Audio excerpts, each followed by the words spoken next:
Bonsoir à tous et bonsoir à mesdames et messieurs les membres du public que nous accueillons avec plaisir. Nous sommes donc réunis pour notre conseil municipal qui, d'après les informations que j'ai reçues, est le dernier de ce mandat. Et donc, nous allons y consacrer le même sérieux qu'à l'accoutumée. À l'issue de l'examen de tous les points inscrits à l'ordre du jour, je me permettrai de vous adresser quelques mots. Et je vous adresse dès maintenant le mot de la fin, qui est que pour celles et ceux qui pourront consacrer quelques secondes ou quelques minutes de plus à notre rencontre, je proposerai que nous saluions la fin de ce mandat par quelques bulles du champagne seine-et-marnais, de la maison Bombard, puisque la maison Bombard est la seule maison champenoise située dans notre beau département de Seine-et-Marne. Je crois que nous l'avons tous, quelle que soit la place de chacune et chacun dans cette assemblée, bien méritée. Alors, avant de débuter nos travaux, il faut que nous vérifions que le quorum est atteint. Je passe donc le micro à notre directrice générale adjointe.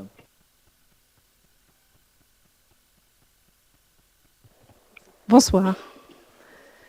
Monsieur Geoffroy présent, Madame Etralborné présente, Monsieur Delpuech présent, Madame Bredas présente, Monsieur Samingo présent, Madame Gautin présente, Monsieur Guilbault présent, Madame Molarcadis présente, Monsieur Vignol présent, Madame Lodédémas présente, Monsieur Bourdeau présent, Madame Georget présente, Madame Savy présente, Madame Laforgue présente, Madame Lafont présente, Monsieur Luttmann présent, Monsieur Guis présent, Madame Cosac présente, Monsieur Zawi présent, Madame Bourdelot-le-Roland donne procuration à Monsieur Alamami, Monsieur Alamami présent, Monsieur Leray présent, Monsieur Yombi Ngamo présent, présent.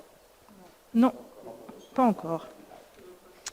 Monsieur Rank donne procuration à Monsieur Delpuech, Madame Vivian présente, Madame Kirkali présente, Madame Hillman donne procuration à Monsieur Geoffroy, Monsieur O'Haraud donne procuration à Madame Bredas, Madame Massé présente, Monsieur Roulier présent, Madame Adjeli présente, Monsieur Vrignot donne procuration à Monsieur Roulier, Monsieur Rousseau présent, Monsieur Peloux.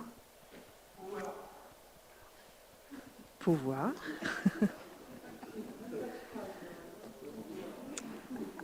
À qui du coup? Et Madame Peloux va arriver.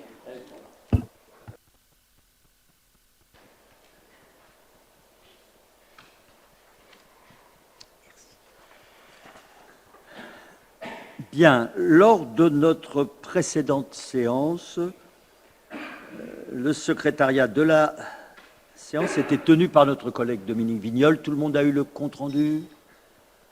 Pas de remarques en séance, il n'y en a pas eu jusqu'à présent. Je mets donc aux voix ce compte-rendu qui est d'avis de l'adopter. Pas d'avis contraire. Pas d'abstention. Il en est ainsi décidé. L'ordre du tableau voudrait, si l'intéressé y consent et si notre Assemblée en est d'accord, que la plume de nos travaux soit aujourd'hui confiée à notre collègue Lisa-Marie Lodédémas, une directrice d'école qui tient la plume pour le conseil municipal. C'est la garantie d'un travail bien fait. Merci. Alors, nous avons 18 points inscrits à notre ordre du jour, qui ont tous fait l'objet d'une présentation en commission et qui ont tous fait l'objet d'avis favorables. Nous y reviendrons au fil de l'examen de chacun d'entre eux.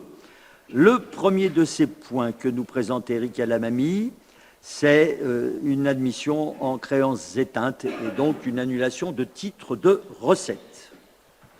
Merci, monsieur le maire. La commune de Comble-la-Ville a été destinataire de 2 demandes d'annulation de titres de recettes concernant 2 sociétés qui emportent un effacement de la dette. Le titre numéro 734 de 2021 pour un montant total de 4 847,92 €. Les titres 981 et 1226 de 2019 ainsi que les titres 1075 et 1077 de 2020. pour un montant total de 12 113,75 € ont fait l'objet d'une procédure de liquidation judiciaire pour insuffisance d'actifs. Par conséquent, ces titres deviennent des dépenses de fonctionnement pour la commune. Les crédits nécessaires ayant été prévus dans le cadre du budget primitif 2026 au chapitre 65, il convient de donner suite à la décision du tribunal de commerce ainsi qu'au mandataire judiciaire relayé par notre comptable public. Au vu de ces éléments, Monsieur le maire vous propose d'annuler les titres de recettes correspondant aux dettes de ces deux entreprises, sachant que la Commission administration générale, finances et ressources humaines a émis un avis favorable. Merci. Merci. Pas de remarques ni de questions. Je mets aux voix qui est favorable. Pas d'avis contraire. Pas d'abstention. Il en est ainsi décidé. Le micro passe entre les mains de notre collègue Claude Luttmann qui nous présente le point numéro 2, sollicitation des fonds de concours en fonctionnement provenant de notre agglomération pour les années 2025 et 2026. Dans le cadre de la solidarité territoriale, un travail a été mené en 2021 afin de redéfinir et renforcer les interventions de Grand Paris Sud pour la période 2021 à 2026. Cet important travail en commun avec les services de l'agglomération a fait naître un pacte financier et fiscal qui a été approuvé par délibération du Conseil communautaire du 14 décembre 2021, déclinant les modalités de solidarité avec les communes membres. Un fonds de concours en fonctionnement a été fixé pour certaines villes, dont fait partie Comble-la-Ville, et celui-ci s'élève à 172 419 € par année sur la période de 2021 à 2026. Cette aide financière attribuée pour participer au fonctionnement de nos services publics doit respecter un critère limitatif garantissant une participation équitable entre la ville et la communauté d'agglomération. La somme allouée ne peut pas être supérieure à 50% de la dépense mise à la charge de la commune. Autrement dit, le reste à charge pour la commune doit être au minimum la moitié de la dépense financée. Comme les années précédentes, la commune retiendra ses dépenses énergétiques pour solliciter le fonds de concours 2025, mais également aussi celui de 2026. Le contexte de forte tension sur les prix que les collectivités territoriales ont dû traverser continue de peser sur nos finances publiques et conduit les services communaux à travailler quotidiennement sur la préservation de nos ressources et faire preuve de sobriété énergétique. Sécurisée par le gel de son tarif gaz lors de la forte montée des prix, la renégociation de son nouveau tarif gaz a subi une hausse importante sur l'année 2025. Malgré un contexte plutôt favorable. Face à une facture de gaz en nette augmentation entre 2024 et 2025, couplée d'un marché d'électricité qui reste très volatile, il est proposé de flécher une nouvelle fois ces deux fonds de concours sur le financement de notre facture énergétique. Au vu de ces éléments, et de l'avis favorable à l'unanimité de la Commission administration générale, finances et ressources humaines, Monsieur le maire vous propose d'approuver la sollicitation des fonds de concours de fonctionnement 2025 et 2026 pour le financement de notre facture énergétique. Merci. Donc ceci, nous l'avons bien compris, a fait l'objet d'un avis favorable unanime. Je ne vois pas de remarques ni de questions. Je mets aux voix qui est favorable. Pas d'avis contraire, pas d'abstention. Il en est ainsi décidé. Le micro reste entre les mains de notre collègue Claude Luttmann pour la délibération numéro 3, travaux de réparation et d'entretien et petits travaux neufs. Il s'agit ici de relancer des lots jusque-là non attribués, les lots 5 et 6. La commune a régulièrement recours à des entreprises pour la réalisation de travaux de réparation et d'entretien courants, ainsi que la réalisation de petits travaux neufs. À ce titre, un accord cadre à bon de commande d'une durée de 12 mois tacitement reconductible 3 fois 12 mois a été lancé en 2024, suite à une délibération du conseil municipal en date du 25 mars 2024. L'accord cadre, notifié le 6 février 2025, comprend 8 lots. Lot 1, c'est la maçonnerie. Lot 2, la plomberie. Lot 3, le chauffage, la ventilation, la climatisation. Lot 1, 2, 3, 4, serrurerie, vitrerie. Lot 5, menuiserie métallique, aluminium, PVC. Lot, j'en suis plus, 1, 2, 3, 4, 5. 6, c'est l'électricité. 7, c'est la peinture. Et le lot 8, c'est la couverture et étanchéité. Dans la première année d'exécution, plusieurs dysfonctionnements ont été constatés par la direction des services techniques pour les lots 5, donc la menuiserie métallique, aluminium et PVC, et le lot 6, l'électricité. En effet, l'exécution des lots numéro 5 et 6 du marché de travaux a révélé au cours de la première année des insuffisances récurrentes en termes de réactivité des sociétés concernées et de conformité des devis au prix contractuel. Pour ces motifs, il a été décidé de ne pas reconduire les lots 5 et 6 à l'issue de l'échéance annuelle qui était le 29 janvier 2026 et de relancer une nouvelle consultation portant sur ces 2 lots. Les montants minimum et maximum annuels de commandes pour ces 2 lots sont les suivants. Le lot 5, c'est concernant la menuiserie métallique et l'aluminium et le PVC.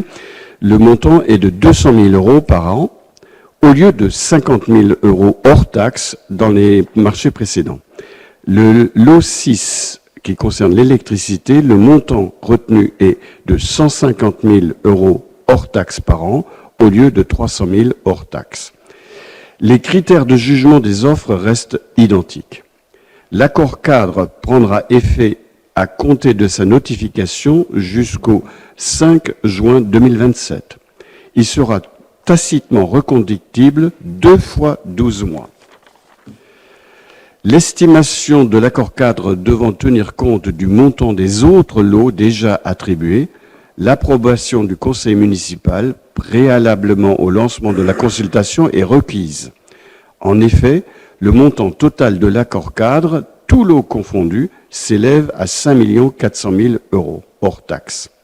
Au vu de ces éléments et des avis favorables des commissions Administration générale, Finances et Ressources humaines et de la commission Aménagement et Développement durable, Monsieur le maire vous propose d'autoriser le lancement d'une procédure adaptée ouverte pour la relance des lots 5 et 6 de l'accord cadre à bon de commande relatif à l'entretien courant et aux petits travaux neufs. Merci. Tout ceci est clair et détaillé. Pas de remarques ni de questions. Je mets aux voix qui est favorable. Pas d'avis contraire. Pas d'abstention. C'est adopté. Le point 4 que nous présente Yvon Leray, c'est la convention que nous passerions avec le département et le syndicat Seine-et-Marne numérique dans le cadre d'un protocole de lutte contre les dépôts sauvages. Oui, merci, monsieur le maire. Les dépôts illégaux de déchets constituent un problème important qui dégrade le cadre de vie et le paysage, provoque des nuisances pour les habitants et entraîne des pollutions des sols, de l'air et de l'eau, avec des risques sanitaires. Leur enlèvement et leur traitement représentent en outre une charge financière lourde pour les collectivités, les gestionnaires d'espaces naturels et les propriétaires privés. Par ailleurs, le dépôt sauvage d'ordures constitue une infraction pénale réprimée par des contraventions au titre du Code pénal et d'un délit au titre du Code de l'environnement. Le département de Seine-et-Marne mène une politique de lutte contre la prolifération des dépôts sauvages de déchets sur son périmètre de compétences et dans ce cadre a proposé aux communes intéressées un partenariat avec Seine-et-Marne numérique permettant d'expérimenter sur des routes départementales la photo-verbalisation administrative des dépôts sauvages. Afin de faciliter l'identification des auteurs de ces infractions et de renforcer la prévention, le syndicat Seine-et-Marne Numérique propose de mettre à disposition de la commune un dispositif de piège photographique matériel ayant prouvé son efficacité dans ce domaine. Les appareils photographiques utilisés pour piéger les auteurs de dépôts sauvages sont équipés de détecteurs de mouvement qui déclenchent la prise de vue. À la différence du système de vidéosurveillance continue, les pièges photographiques ne fonctionnent qu'à la détection de mouvement. Le matériel retenu permet d'être alerté en temps réel via une intelligence artificielle du dépôt d'encombrants ou de matériaux illicites. L'article L251-2 du Code de sécurité intérieure a été modifié par les lois numéro 2019-773 du 24 juillet 2019 et numéro 2020-105 du 10 février 2020 afin d'autoriser la mise en œuvre du système de vidéoprotection sur la voie publique dans le but d'assurer la prévention et la constatation des infractions relatives à l'abandon d'ordures, de déchets, de matériaux ou d'autres objets. L'article L252-3 du Code de sécurité intérieure a été complété pour permettre aux agents individuellement désignés et dûment habilités des services de police municipale d'être destinataires sous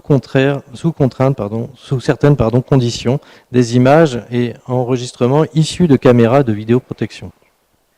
La loi numéro 2020-105 du 10 février 2020 relative à la lutte contre le gaspillage et à l'économie circulaire a prévu une responsabilité pécuniaire du titulaire du certificat d'immatriculation du véhicule en cas de commission d'infraction relative à l'abandon d'ordures, de déchets, de matériaux ou d'autres objets favorisant les poursuites en ce qu'elle permet la mise en œuvre de vidéo-verbalisation de ces infractions lorsqu'un véhicule a été utilisé pour commettre l'infraction. La présente convention tripartite fixe, dans la continuité du protocole de lutte contre les dépôts d'ordures, les modalités de mise en œuvre du dispositif de piège photographique, les responsabilités respectives des trois partenaires, les conditions de financement, d'installation et de maintenance du matériel, ainsi que les modalités de traitement et de valorisation des données collectées. À ce titre, le syndicat mixte Seine-et-Marne Numérique portera l'investissement et fera appel au fonds propreté proposé par la région Île-de-France. Le département versera une subvention en investissement au syndicat mixte Seine-et-Marne Numérique. Donc, au vu de ces éléments, Monsieur le maire vous propose de signer la convention tripartite de mise en place d'un dispositif de piège photographique dans le cadre de la lutte contre les dépôts sauvages entre la commune de Comble-la-Ville, donc le département de Seine-et-Marne et le syndicat Seine-et-Marne Numérique. Sachant que la commission aménagement et développement durable et administration générale ont émis un avis favorable. Merci. Bon, vous avez tous pris connaissance avec soin des 8 pages de la Convention, bien sûr. Nous ne ferons pas de contrôle inopiné. Pas de questions. Je mets aux voix qui est favorable. Pas d'abstention. Pas de vote contraire. Il en est ainsi décidé. Le point 5 que nous présente Christiane Lafont, c'est le rapport d'activité 2025 de notre commission communale de l'accessibilité.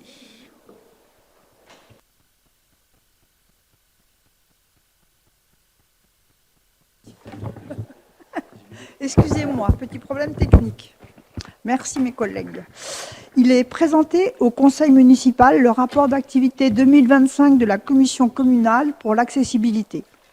La loi numéro 2005-102 du 11 février 2005 pour l'égalité des droits et des chances, la participation et la citoyenneté des personnes handicapées impose aux communes de plus de 5000 habitants de créer une commission communale pour l'accessibilité chargée d'établir un rapport annuel présenté au conseil municipal et transmis aux représentants de l'État dans le département, au président du conseil départemental, au conseil départemental consultatif des personnes handicapées, ainsi qu'à tous les responsables des bâtiments, installations et lieux de travail concernés par le rapport.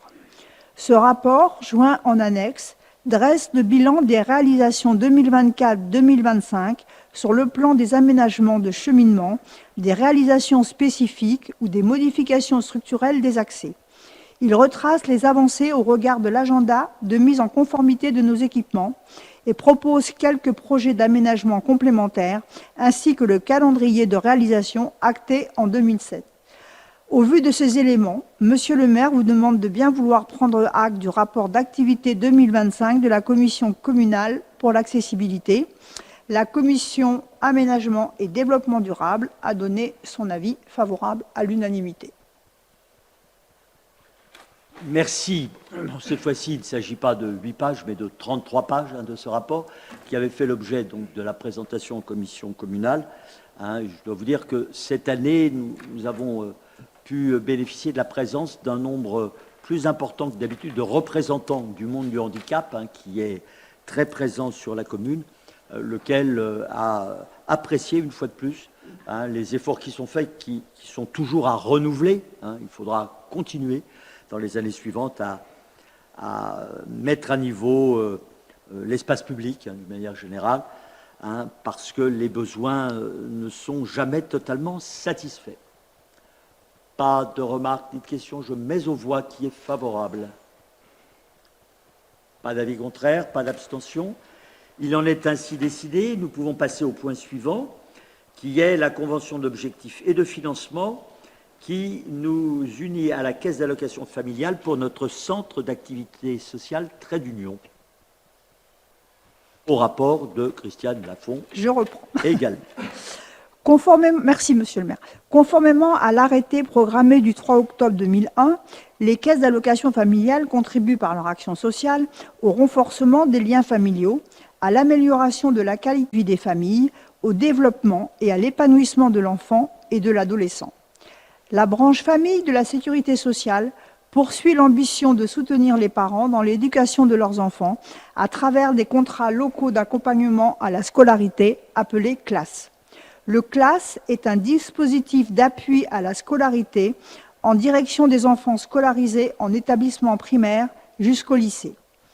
À ce titre, en complémentarité du versement des prestations, allocations familiales, allocations à la rentrée scolaire, il vise à une meilleure égalité des chances et à la prévention de l'échec scolaire.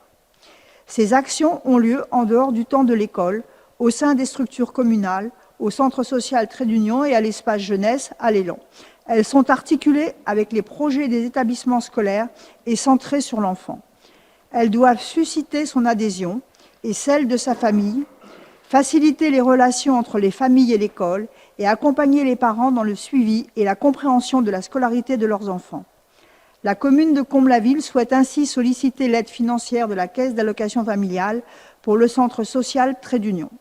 Au vu de ces éléments, Monsieur le maire vous demande de bien vouloir autoriser la signature de la convention d'objectifs et de financement entre la commune et la Caisse d'allocation familiale pour le centre social Trait d'Union.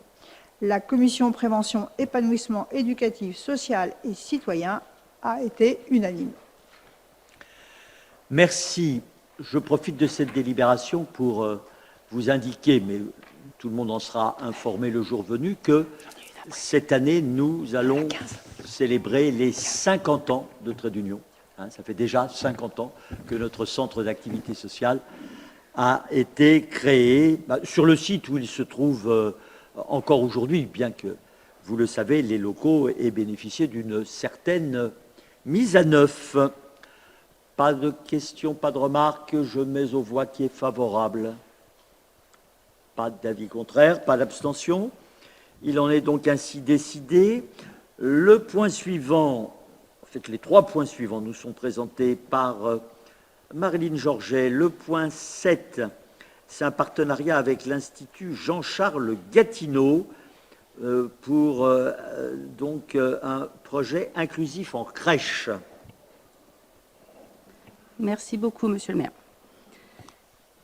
Dans le cadre de sa politique petite enfance et de ses engagements en faveur de l'inclusion et de la sensibilisation aux handicaps, la collectivité souhaite développer un partenariat avec l'Institut Gatineau qui accompagne des jeunes en situation de déficience auditive.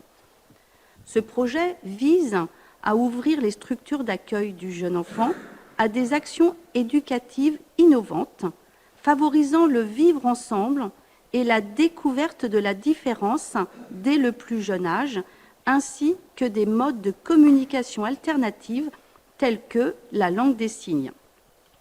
Les objectifs du partenariat sont, premièrement, de permettre à 7 jeunes déficients auditifs âgés entre 9 et 12 ans de découvrir les métiers de la petite enfance. Et deuxièmement, d'enrichir les pratiques professionnelles des équipes par des échanges et des approches pédagogiques diversifiées.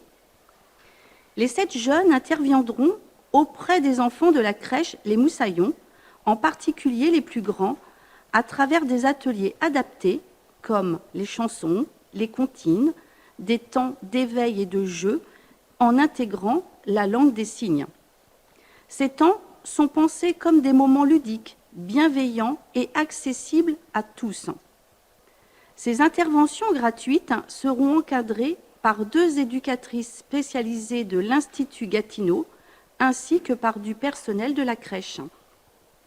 Le partenariat est proposé pour une durée de 7 mois.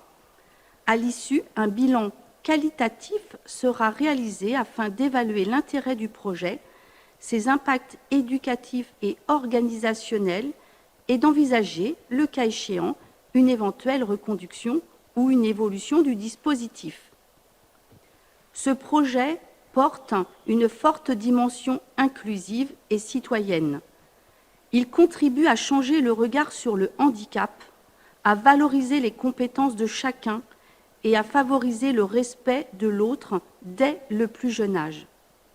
Au vu de ces éléments, Monsieur le maire vous propose d'approuver la mise en place de ce partenariat avec l'Institut de déficience auditive Jean-Charles Gatineau, sachant que la commission prévention, épanouissement éducatif, social et citoyen a émis un avis favorable à l'unanimité.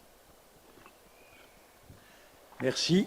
Tout le monde sera d'accord pour convenir que c'est un très très beau projet que nous sommes ravis d'accueillir. Pas de remarques ni de questions, je mets aux voix qui est favorable.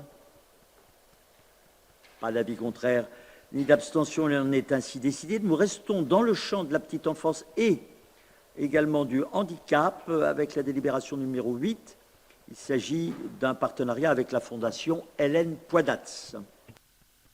Merci, Monsieur le maire. Dans un contexte d'évolution des besoins des familles et d'augmentation des situations de handicap accueillies en crèche, la collectivité souhaite renforcer l'accompagnement des professionnels de la petite enfance afin de leur permettre d'adapter leurs pratiques, de sécuriser les prises en charge et de maintenir un accueil de qualité pour tous les enfants. À ce titre, il est proposé de conclure à titre gratuit un partenariat avec le pôle Ressources Handicap 77, service spécialisé de la Fondation Hélène Poidatz dans le champ du handicap, afin de mettre en œuvre un cycle de 4 temps de sensibilisation et d'information organisé entre mars et juin à destination des professionnels des établissements d'accueil du jeune enfant. Ces interventions ont pour objectif de sensibiliser les équipes aux différents types de handicaps susceptibles d'être rencontrés en crèche, de développer une meilleure compréhension des besoins spécifiques des enfants et de leurs familles, de renforcer les compétences professionnelles en matière d'observation, d'adaptation de l'accueil et de posture professionnelle, de fournir des outils concrets et transférables favorisant une prise en charge ajustée au quotidien, de favoriser une culture commune de l'accueil inclusif au sein des structures municipales. Les thématiques abordées seront les suivantes: la trisomie 21, le trouble déficit de l'attention avec ou sans hyperactivité, les troubles du spectre de l'autisme, les comportements dits questionnants chez le jeune enfant et les réponses professionnelles adaptées. Ces temps de sensibilisation s'inscrivent pleinement dans une démarche d'amélioration continue de la qualité du service public rendu aux familles, de montée en compétence des agents, de sécurisation et valorisation des pratiques professionnelles, de prévention des situations de tension, d'isolement ou d'épuisement professionnel, d'inscription de la collectivité dans une démarche proactive et responsable en matière d'inclusion. Au vu de ces éléments, Monsieur le maire vous propose d'approuver la mise en place de ce partenariat et de signer une convention de partenariat donc, avec le pôle ressources handicap de Seine-et-Marne, sachant que la commission prévention, épanouissement éducatif, social et citoyen a émis un avis favorable à l'unanimité. Merci. Autre beau projet qu'il faut saluer. Pas de remarques ni de questions. Je mets aux voix qui est favorable. Pas d'avis contraire. Pas d'abstention, c'est donc adopté. La dernière délibération que nous présente pour l'instant Marlène Georget, c'est la numéro 9, donc avec un avenant au règlement de fonctionnement de nos crèches collectives. Merci. Le règlement de fonctionnement des crèches municipales a été récemment adopté par le Conseil municipal du 19 mai 2025. Toutefois, l'expérience de terrain a mis en évidence la nécessité d'apporter des ajustements ciblés afin de sécuriser l'organisation des services et de répondre à des enjeux sanitaires actuels. Ces évolutions s'inscrivent dans le cadre réglementaire fixé par le décret numéro 2021-1104 du 30 août 2021 relatif aux établissements d'accueil du jeune enfant. Les objectifs de l'avenant du règlement de fonctionnement des crèches collectives et de la crèche familiale sont d'améliorer l'anticipation et l'organisation des plannings du personnel, de garantir la continuité et la sécurité de l'accueil des enfants et d'adapter le règlement aux contraintes sanitaires nationales, notamment en matière de lait infantile. Les principales modifications proposées sont, premièrement, donc le délai de prévenance des absences des enfants par la famille. Les délais actuellement prévus ne permettent pas une organisation optimale et prévision suffisamment anticipée des effectifs.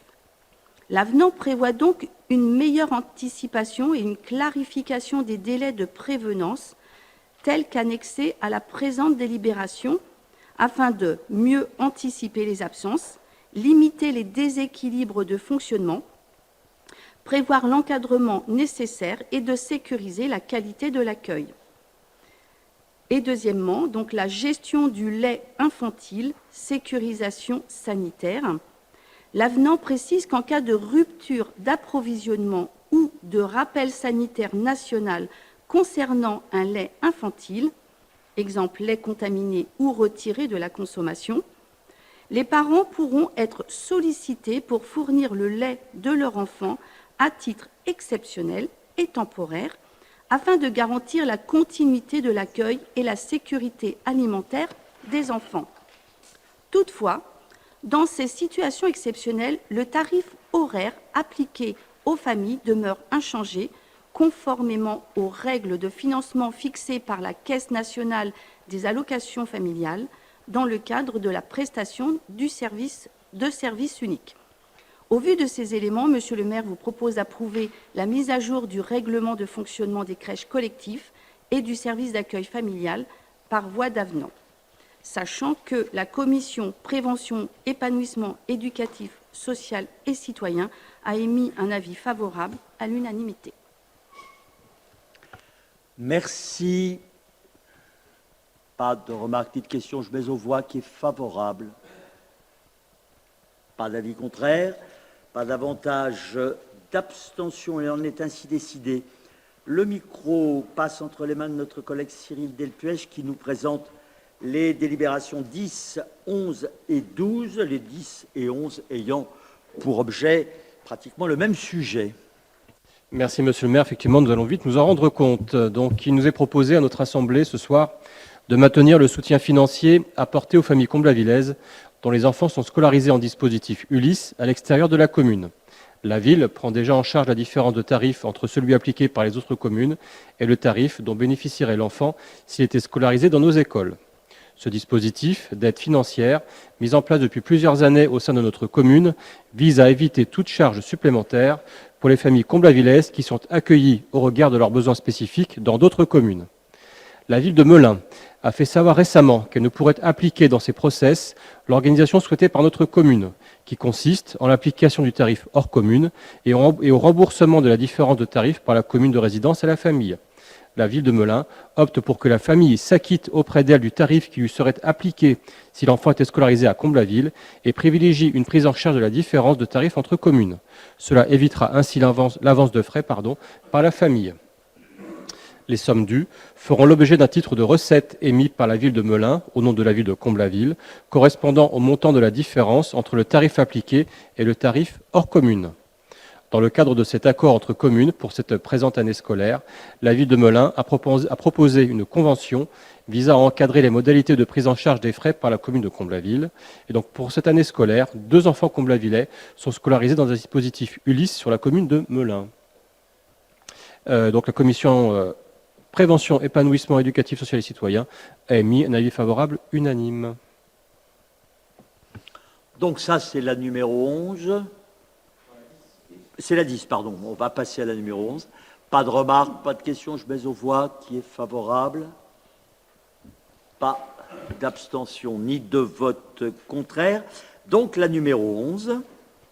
Merci Monsieur le maire. Donc c'est un complément en fait de la délibération numéro 10 puisque j'évoque à nouveau les 2 enfants donc comblavillais qui sont scolarisés actuellement dans la commune de Melun. Et donc puisque ces enfants sont accueillis sur cette commune, la ville de Melun nous demande en contrepartie une participation aux frais d'écolage à hauteur de 750 € par enfant donc pour la présente année scolaire. Et donc de nouveau voilà, la commission prévention, épanouissement éducatif, social et citoyen a émis un avis favorable unanime. Je suppose que c'est le même vote pour cette délibération. Pas d'abstention, pas d'opposition. Il en est donc ainsi décidé. La numéro 12, c'est une convention toujours relative à l'accueil d'élèves relevant cette fois-ci de l'enseignement privé sous contrat dans une école élémentaire publique pour suivre les cours d'enseignement international de langues étrangères. Merci effectivement Monsieur le maire, vous avez tout dit ou presque, donc cela concerne des enfants qui sont scolarisés pas en école publique mais en école privée et qui souhaitent donc suivre des cours d'arabe ou de portugais, ces cours étant dispensés à l'école de Loré-du-Bois. Donc c'est le lundi pour les cours d'arabe, le cours de portugais c'est le mercredi, donc c'est donc dans cette école de Loré-du-Bois comme je vous le disais. Donc voilà, il s'agit juste d'établir une convention entre l'éducation nationale, la commune, pour chacun des enfants concernés. Et donc Monsieur le maire vous propose de signer ces conventions pour accueillir ces enfants scolarisés hors commune dans le secteur privé, sachant que la commission prévention, épanouissement éducatif, social et citoyen a là également émis un avis favorable unanime. Très bien. Je ne vois ni remarques ni questions. Qui est favorable? Pas d'abstention ni de vote contraire. C'est adopté. Le point 13 que nous présente notre collègue Fabrice Bourdeau, c'est la signature d'une convention de partenariat avec l'association Roll Évasion et ça concerne notre école des sports. Merci Monsieur le maire, tout à fait. Dans le cadre de notre politique de promotion de l'activité physique pour tous et de diversification de l'offre sportive locale, la commune de Comblaville, à travers son école des sports, s'attache à proposer au jeune public des pratiques variées, dynamiques et accessibles.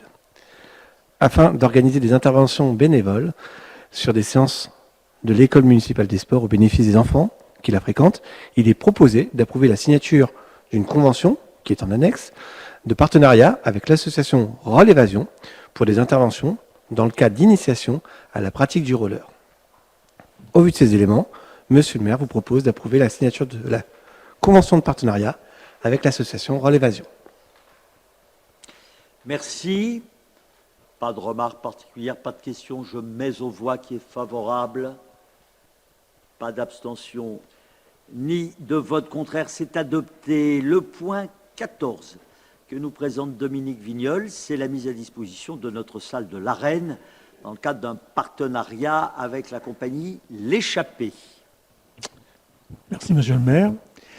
Donc, la commune de Comble-la-Ville est gestionnaire de l'équipement culturel communal dénommé La Coupole, destiné à accueillir des manifestations culturelles, artistiques, éducatives et associatives, en cohérence avec la politique culturelle municipale, visant à favoriser l'accès du plus grand nombre à la culture, au soutien à la création artistique et au rayonnement culturel du territoire. Au sein de cet équipement, la salle L'Arène constitue un espace adapté à l'accueil de spectacles vivants, de résidences artistiques, de répétitions, de représentations publiques et plus largement de projets culturels nécessitant des conditions techniques spécifiques. Plateaux techniques, gradins, équipements, son et lumière, loges, etc.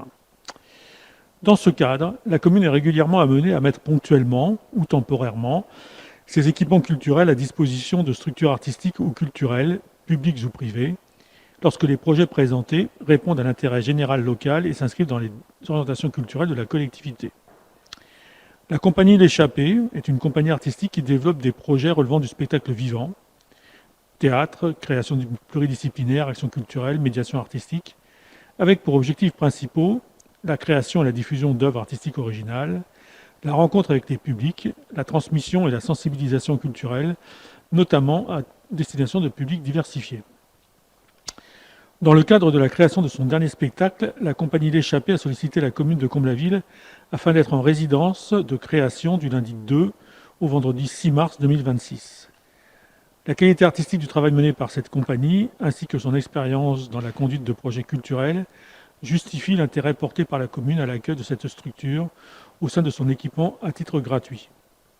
Ainsi, la mise à disposition de la salle L'Arène s'inscrit pleinement dans les objectifs poursuivis par la commune en matière de développement culturel et de service public local de la culture et fera l'objet d'une convention précisant notamment les conditions d'utilisation des locaux, les modalités pratiques d'occupation ainsi que les engagements respectifs de la commune et de l'association. Au vu de ces éléments, monsieur le maire vous propose d'adopter cette mise à disposition à titre gratuit de la salle d'Arène au bénéfice de la compagnie L'Échappée, sachant que la commission animation et épanouissement culturel et sportif a donné un avis favorable. Merci, et c'est donc pour très bientôt, puisque c'est du 2 au 6 mars. Pas de remarques, ni de questions, je mets aux voix qui est favorable. Pas d'avis contraire, ni d'abstention. C'est adopté. Le point suivant, numéro 15, que nous présente Christiane Lafont, c'est la signature d'une convention de mise à disposition d'une maison de quartier pour l'Association française des sclérosés en plaques.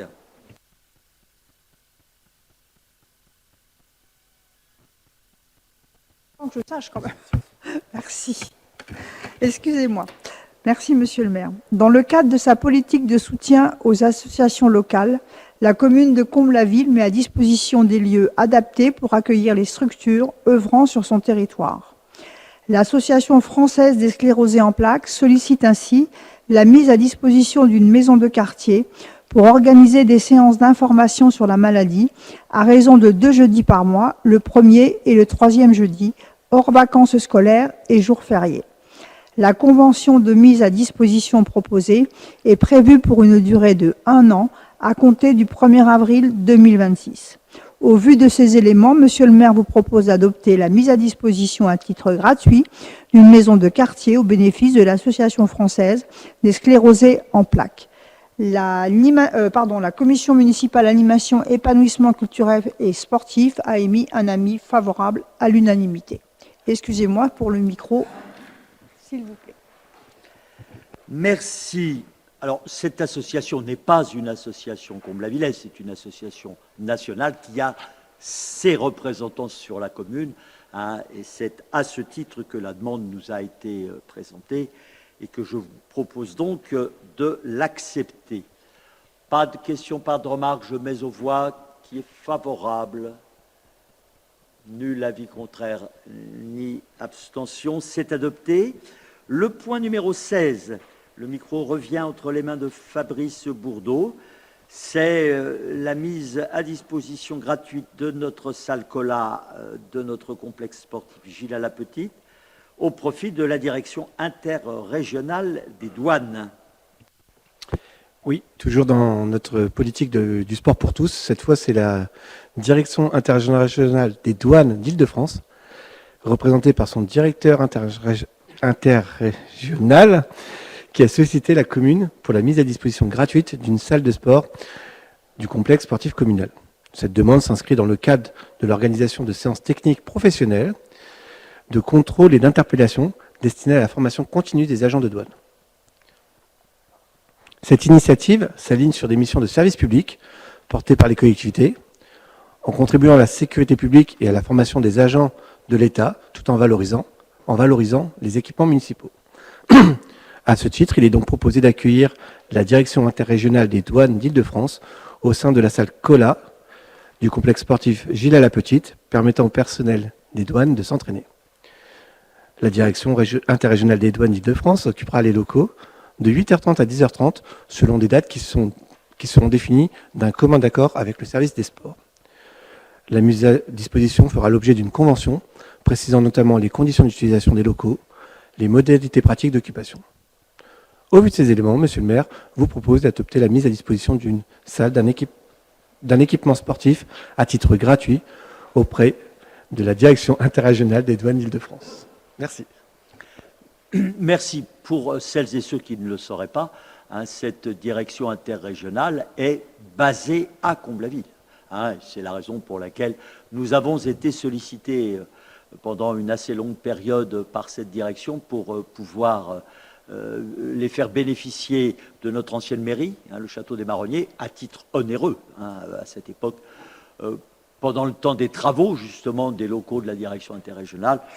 Cette fois-ci, cette grande institution de l'État nous sollicite et c'est tout naturellement que je vous propose de donner droit à cette sollicitation. Pas de remarques, de questions, je mets aux voix qui est favorable. Pas d'avis contraire, pas d'abstention, c'est adopté. Les deux dernières délibérations nous sont présentées par une de nos mascottes, Juliette Bredas. La numéro 17, c'est la signature d'une convention de mise à disposition de bureaux avec l'association Relais Jeunes 77. Merci, Monsieur le maire. L'association Relais Jeunes 77 a pour objet de proposer à des jeunes âgés de 18 à 30 ans, célibataires et jeunes ménages, en recherche de logement sur l'ensemble du territoire sénémarnais, des solutions de logement financières accessibles et adaptées à leurs besoins. Elle développe à cet effet des lieux de vie favorisant l'insertion sociale et professionnelle des jeunes en lien avec les acteurs locaux. Dans le cadre de ses missions d'accompagnement, l'association souhaite renforcer sa présence de proximité afin de faciliter l'accès à l'information et aux dispositifs d'aide au logement pour les jeunes du territoire communal. À ce titre, il est proposé d'accueillir des permanences de l'association au sein de la structure information jeunesse, permettant aux jeunes de la commune de bénéficier de rendez-vous individualisés et d'un accompagnement personnalisé. Ces permanences se tiendront le deuxième mercredi de chaque mois de 15h30 à 17h30 dans un bureau mis à disposition gratuitement, exclusivement dédié à la tenue de ces rendez-vous. La mise à disposition de ce bureau fera l'objet d'une convention précisant notamment les conditions d'utilisation des locaux, les modalités pratiques d'occupation, ainsi que les engagements respectifs de la commune et de l'association. Cette démarche inscrit dans la volonté de la commune de soutenir les actions en faveur de la jeunesse, de favoriser l'accès au logement et de renforcer les partenariats avec les acteurs associatifs œuvrant pour l'insertion des jeunes. Au vu de ces éléments, Monsieur le maire nous propose d'adopter la signature de la convention de mise à disposition de bureaux à titre gratuit au bénéfice de l'association Relais Jeunes 77. La commission animation, épanouissement culturel et sportif a émis un avis favorable. Merci. Pas de remarques ni de questions. Je mets aux voix qui est favorable. Pas d'abstention, pas d'avis contraire, c'est adopté. Nous achevons nos travaux avec la délibération numéro 18 que nous présente donc notre collègue Juliette Bredas, signature d'une convention de partenariat à titre gratuit avec l'Institut médico-éducatif Les Vallées.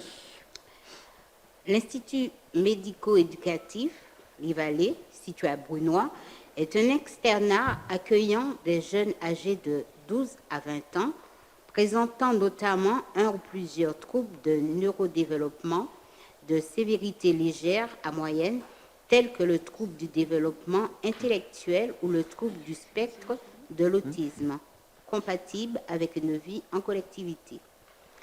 Les jeunes accompagnés par l'Institut médico-éducatif sont majoritairement originaires du département de l'Essonne, mais également des départements de Seine-et-Marne et du Val-de-Marne. Dans une démarche de promotion du vivre ensemble, de l'inclusion et de la sensibilisation au handicap, le service jeunesse de la commune, par l'intermédiaire de l'accueil de loisirs jeunesse, souhaite mettre en place un partenariat avec l'Institut médico-éducatif Les Vallées. Ce partenariat a pour objectif de sensibiliser les jeunes inscrits à l'accueil de loisirs jeunesse aux différentes formes de handicap, de favoriser la rencontre, l'échange et la compréhension mutuelle et de lutter contre la représentation et les préjugés. À cet effet, des temps de rencontre, d'activités communes et d'échanges encadrés entre les jeunes de l'Institut médico-éducatif et ceux de l'accueil de loisirs jeunesse seront proposés tout au long de l'année selon des modalités définies conjointement par les équipes éducatives d'animation. Ces actions s'inscrivent pleinement dans les missions éducatives et citoyennes de la commune et répondent à un intérêt public local en contribuant à l'ouverture, à la tolérance et à l'inclusion des jeunes. La mise en œuvre de ce partenariat nécessite la conclusion d'une convention précisant les objectifs poursuivis, les modalités d'organisation des actions, ainsi que les engagements respectifs de la commune et de l'Institut médico-éducatif. Merci, Cyril. Les Vallées. Au vu de ces éléments, Monsieur le maire nous propose d'adopter la signature de la convention de partenariat avec l'Institut médico-éducatif Les Vallées. Sachant que la commission, évidemment, animation, épanouissement culturel et sportif, a émis un avis favorable. Merci. Pas de remarques, pas de questions. Je mets aux voix qui est favorable. Je ne vois ni avis contraire, ni abstention. Il en est donc ainsi décidé. Je vous en remercie. Nous avons achevé l'examen des 18 points qui étaient inscrits à notre ordre du jour. Et avant le mot de la fin, je crois qu'une question nous est parvenue dans les délais prescrits par notre règlement intérieur. Et pour poser cette question, je passe le micro à notre collègue Éric Alamani. Merci, monsieur le maire. Après moult péripéties, la France s'est pourvue d'un budget pour 2026. Pouvez-vous nous dire, monsieur le maire, quelles seront les conséquences sur les budgets des collectivités et sur le budget de notre commune? Je vous remercie. Oui, merci de cette question, parce que, effectivement, jusqu'à une période récente, la France avait une perspective de budget, mais pas de budget. Vous savez les conditions dans lesquelles le budget 2026 a été voté. Le vote n'ayant pas eu lieu, puisque ce budget a été considéré comme adopté à partir du moment où la motion de censure qui avait été présentée à l'Assemblée nationale n'a pas été adoptée. Je demanderai à ce que soit annexée au compte-rendu de notre réunion la note de synthèse qu'a réalisée l'Association des maires de France sur ce sujet, où vous verrez tous les éléments précis que je ne vais pas vous présenter et qui retrace l'analyse unanime des maires de France sur le sujet. Je tiens en effet à préciser, pour qu'il n'y ait aucune ambiguïté, que ce document a pour l'essentiel été rédigé par le premier vice-président de l'AMF, notre collègue André Léniel, bien connu depuis plusieurs décennies. Il est un des plus anciens maires de France, puisqu'il est maire d'Issoudun depuis 1977, et qu'il est, à ma connaissance, candidat à un énième mandat dans quelques semaines. Bon. André Léniel ne fait pas particulièrement partie de celles et ceux que je côtoie dans des horizons un peu plus partisans, mais par contre, j'ai avec lui des relations de grande qualité, je veux dire de belle amitié au sein de l'Association des maires de France. Donc, les éléments que je vous donne ne sont pas des éléments partisans, ce sont des éléments transpartisans qui font suite à l'analyse objective menée par celui qui est par ailleurs président du comité des finances locales de notre pays. Pour être synthétique, au niveau national, c'est une nouvelle ponction, le gouvernement dit un nouvel effort, qui est demandé aux collectivités pour un montant supérieur à 5 milliards d'euros. Le gouvernement parle de 2 milliards. Les 2 milliards dont il parle sont des diminutions de dotation globale de fonctionnement, fonds verts, où la diminution était très forte, compensée par une moindre diminution dans la dernière mouture, etc. Bon, il faut ajouter à ces 2 milliards tout ce qui constitue des dépenses nouvelles pour les collectivités.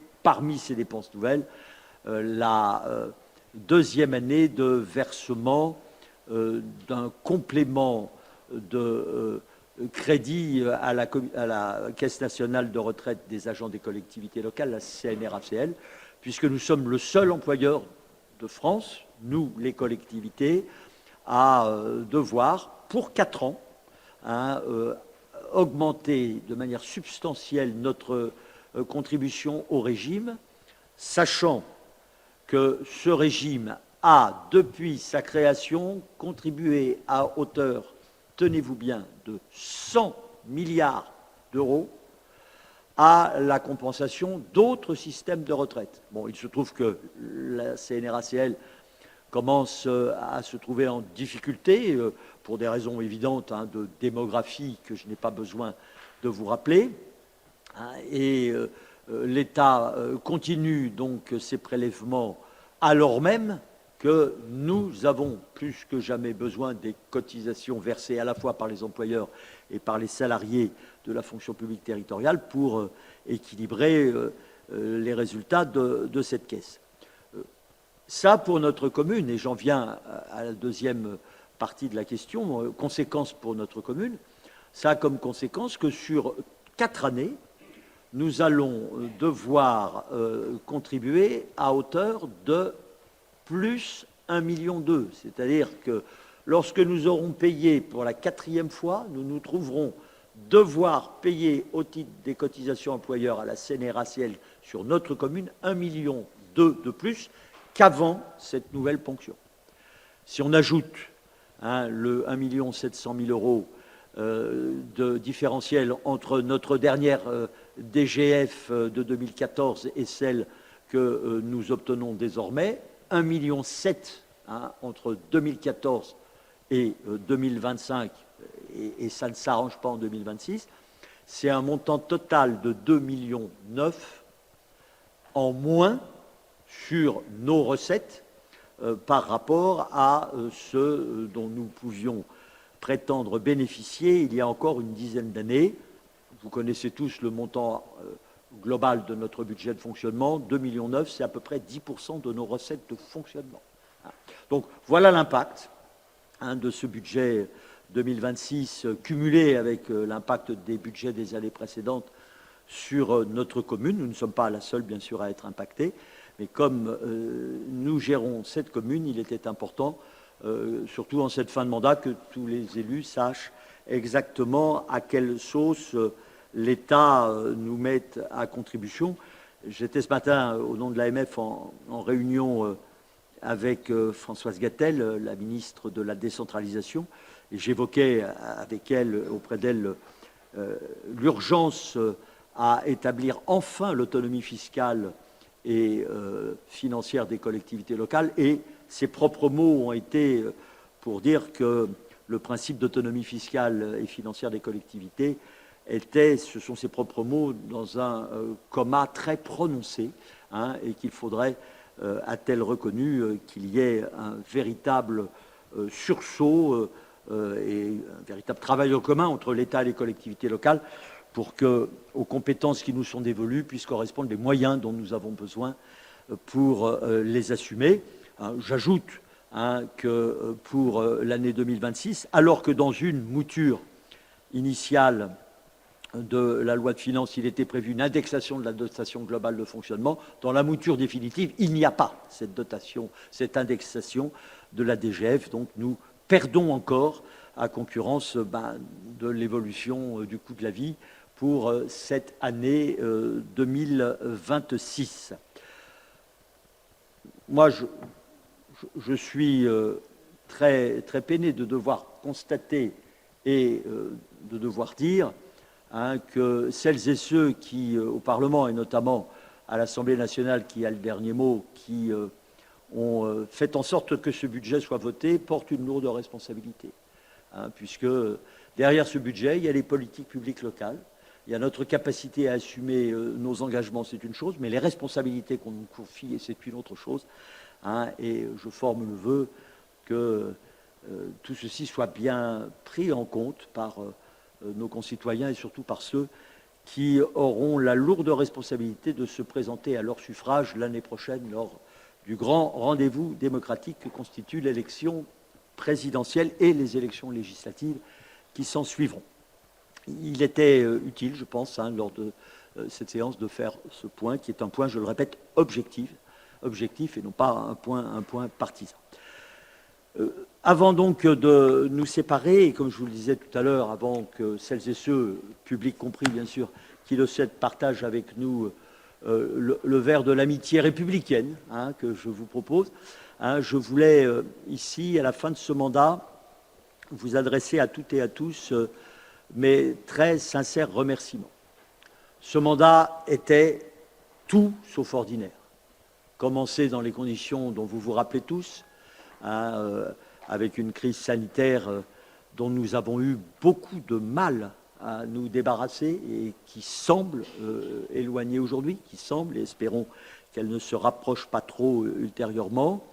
Nous avons à notre place, comme premier maillon de la vie publique de notre pays, subi de plein fouet toutes les autres crises qui se sont succédées et qui sont encore présentes sous des formes diverses, économiques, géopolitiques, politiques, internes cette fois-ci, avec les conséquences que nous vivons aujourd'hui, et notamment celles que je vous ai rappelées il y a quelques instants.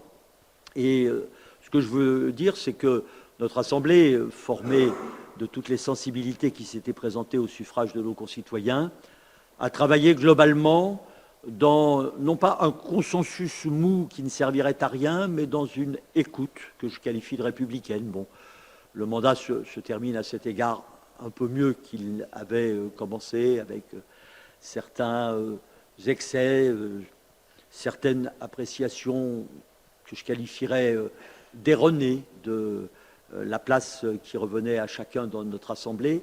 Mais tout ceci est derrière nous, et preuve en est aujourd'hui que, comme pour beaucoup, un très grand nombre de nos délibérations, c'est sans que personne ne se sente violé d'aucune manière dans ses convictions, que nous avons très souvent voté nos délibérations à l'unanimité. Ce soir, c'était encore le cas et je tenais à le souligner. Donc je veux vous remercier et en particulier adresser un salut à toutes celles et ceux qui, pour toutes les raisons qui les concernent, font le choix de ne pas être en perspective de se trouver à nouveau autour de cette table dans notre hémicycle pendant le mandat prochain. Personne ne me reprochera bien sûr d'avoir cette pensée que nous avons tous et que nous aurons longtemps tous en direction de ceux qui nous ont quittés, hein, nos deux grands disparus de ce mandat, Patrick et Gilles. Mais je veux également saluer, en tout premier lieu, sans exclure les autres, celles et ceux qui, à mes côtés depuis si longtemps, ont beaucoup donné pour notre commune. Hein, celles et ceux qui, adjoints depuis 1995, puis ensuite 2001, puis ensuite un peu plus tard, hein, ont contribué à ce que la commune soit animée, soit menée dans ses projets, soit conduite dans ses ambitions. Hein, ils se reconnaissent, ils sont nombreux ici dans notre hémicycle et avec beaucoup de sincérité, beaucoup d'affection. En notre nom à tous et au nom de la population, je les salue.